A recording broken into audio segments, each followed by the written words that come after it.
Selamat malam, saya atas nama Kasinus Regen ingin menjelaskan beberapa soal UTS dari mata kuliah Dasar Perlindungan Tanaman. Soal yang pertama yaitu menjelaskan definisi, tujuan, dan hakikat dasar perlindungan tanaman. Berbicara mengenai definisi perlindungan tanaman berarti upaya yang kita lakukan untuk melindungi tanaman dari serangan UPT mulai sejak awal kita tanam hingga pada saat pasca panen.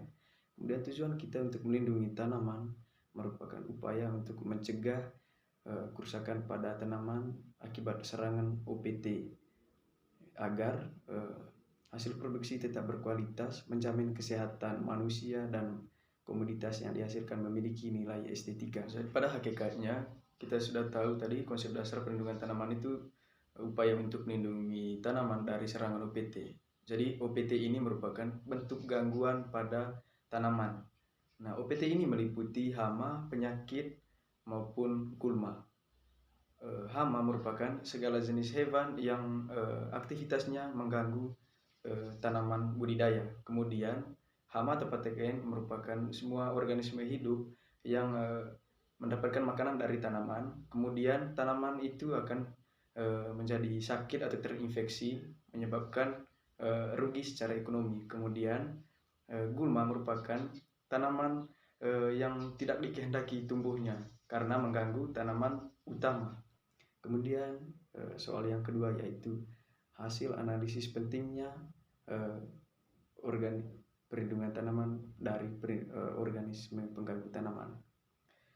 Kita sudah mengetahui bahwa perlindungan tanaman merupakan upaya yang dilakukan untuk melindungi tanaman dari serangan OPT mulai sejak awal kita tanam hingga pada saat masa pasca panen. Jadi pada konsepnya perlindungan tanaman meliputi beberapa aspek mulai dari pencegahan, pemberantasan, pengobatan hingga pada pengendalian, di mana pencegahan merupakan berarti melindungi tanaman mulai sejak penyemaian hingga pada pasca panen dari serangan OPT.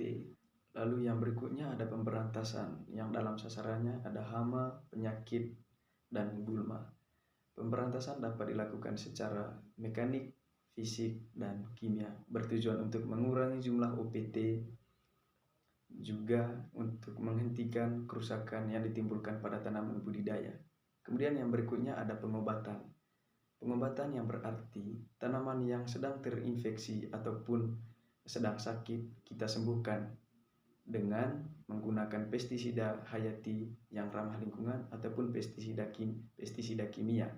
Kemudian contohnya fungisida yang biasa memberantas hama pada tanaman padi yaitu bercak coklat.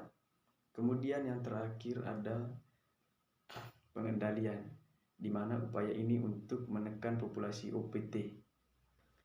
Soal yang ketiga itu identifikasi hama dan penyakit pada tanaman perkebunan, hortikultura, dan tanaman pangan. Pada tanaman perkebunan saya ambil contoh khusus pada tanaman kakao. Pada tanaman kakao ini ada beberapa jenis hama yang biasa menyerang, yaitu yang pertama hama penggerek buah. Buah kakao yang terserang berukuran 8 cm. Nah, buah akan bergejala masak lebih awal dan berwarna belang kuning. Kemudian ada juga hama kepik penghisap buah. Masa perkembangan 17-20 hari.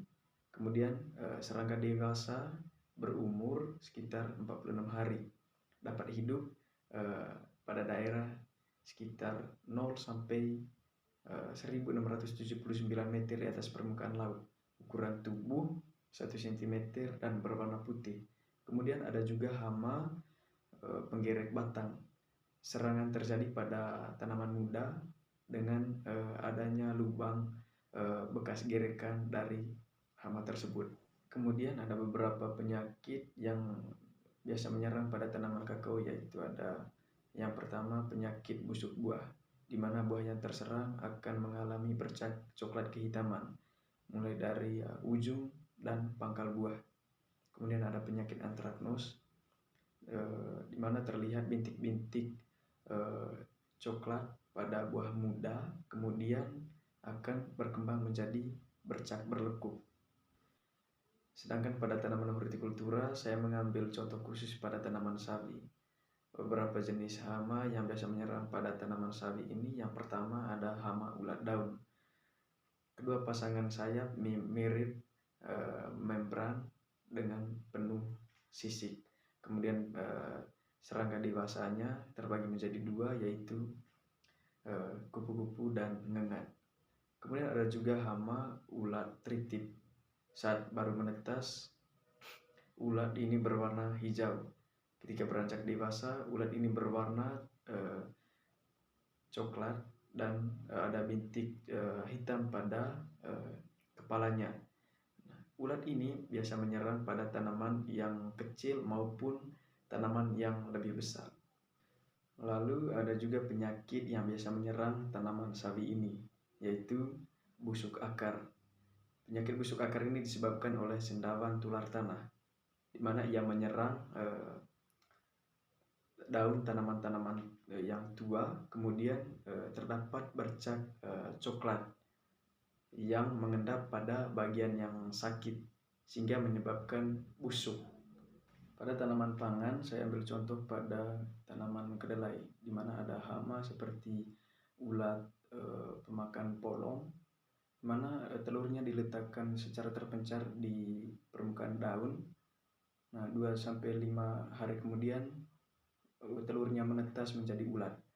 Ulat muda biasanya memakan daun, jaringan daun. Kemudian ulat instar tua biasanya memakan bunga. Nah, kemudian adapun penyakit yang biasa menyerang tanaman kedelai ini adalah penyakit karat. Penyakit karat pada tanaman kedelai ini pada daun pertama berupa bercak-bercak berisi uredia, kemudian berkembang pada daun di atasnya seiring bertambahnya usia tanaman.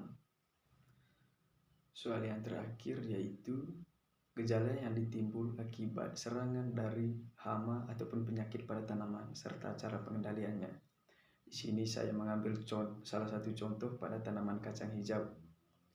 Pada tanaman kacang hijau ada seekor hama, yaitu ulat penggulung daun. Serangan ulat ini yaitu menyebabkan daun menggulung. Dengan isi di dalamnya terdapat ulat yang dilindungi oleh benang. Kemudian ulat ini menyerang dari dalam dengan menggigit daun, menyebabkan daun-daun ini berlubang, sehingga nantinya lama-kelamaan daun akan menyisakan uratnya saja. Nah, cara pengendaliannya yaitu dapat dilakukan dengan pengaturan jadwal tanaman secara serempak, kemudian dapat juga dengan pergiliran tanaman. Daun yang terserang dapat dibuang atau dibakar saja. Kemudian pengendalian secara kimiawinya dapat kita semprotkan insektisida sesuai dosis yang dianjurkan. Terima kasih.